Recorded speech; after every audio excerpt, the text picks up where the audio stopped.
যদি প্রতিদিন 360 বার এই জিকির করতে পারেন, আল্লাহ পাক রব্বুল আলামিন আপনাকে 360টা নিয়ামত দান করবেন।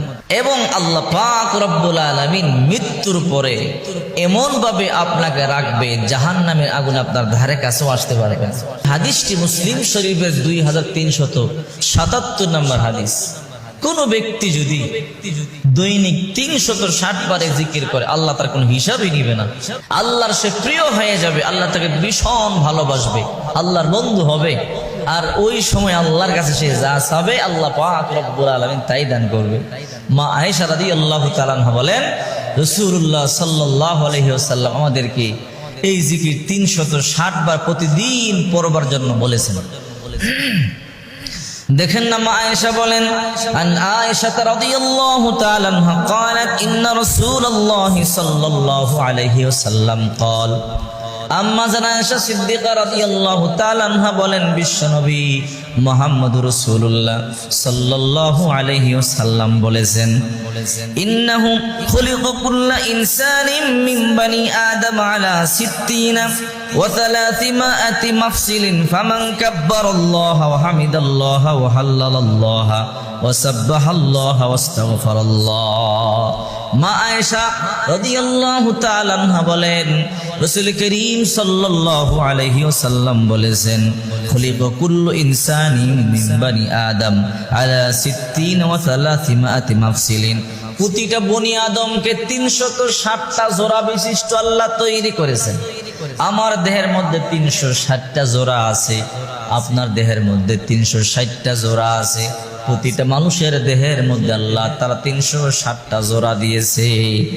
এই জন্য প্রতিটি মানুষের উচিত 360 বার জিকির করা, দৈনিক কমপক্ষে 360 বার জিকির করা। মা আয়েশা রাদিয়াল্লাহু তাআলা আনহা বলেন, আমার রাসূল বলেছেন, কোন ব্যক্তি যদি দৈনিক 360 বার জিকির করে, তার হক আদায় হয়ে যায়, ওই ব্যক্তি কিয়ামতের ময়দানে এমন ভাবে চলবে জাহান্নাম যেন তাকে স্পর্শই করতে পারবে না। শুধু তাই নয়, আল্লাহ তাআলা তার কোনো জোড়ার হিসাব নিবে না। আল্লাহ তাআলা জিকিরকারী যারা এদেরকে বন্ধু বানায় নেয়, জাকিরিন যারা, শাকিরিন যারা, সাবিরিন যারা, তাদের সাথে আল্লাহ তাআলা থাকে, এদের সাথে আল্লাহ তাআলা থাকে। এরা যখন কোনো কিছু বলে আল্লাহ তাআলা এদের হাত ফিরায় দেয় না। আল্লাহ এদেরকে কখনো বেয়াজ্জতি করে না। আল্লাহ তাআলা এদেরকে জবান দিয়ে বলতে দেরি, আল্লাহ তাআলা এদের কথা শুনতে দেরি করে না। এই জন্য মা আয়েশা বলেন, হে দুনিয়ার নারীরা, হে দুনিয়ার মানুষেরা, অন্তত তোমরা দৈনিক 360 বার এই জিকির করো। কোন জিকির করবেন? যেই জিকির আপনার ভালো লাগে। লা ইলাহা ইল্লাল্লাহু মুহাম্মাদুর রাসূলুল্লাহ সাল্লাল্লাহু আলাইহি ওয়াসাল্লাম, এই জিকিরটি সবচেয়ে উত্তম। সুবহানাল্লাহ, এটা করতে পারেন। এখানে দেখেন না, ও মুহাম্মাদাল্লাহ, আলহামদুলিল্লাহর কথা এসেছে, ওয়াসাব্বাহাল্লাহ, সুবহানাল্লাহর কথা এসেছে, ওয়াস্তাগফিরুল্লাহ, আস্তাগফিরুল্লাহর কথা এসেছে, তওবার কথা এসেছে। আবার নবীজি অন্য হাদিসের মধ্যে বলেন, লা হাওলা ওয়ালা কুওয়াতা ইল্লা বিল্লাহ, এটা হলো জান্নাতের গুপ্ত ধনভাণ্ডার।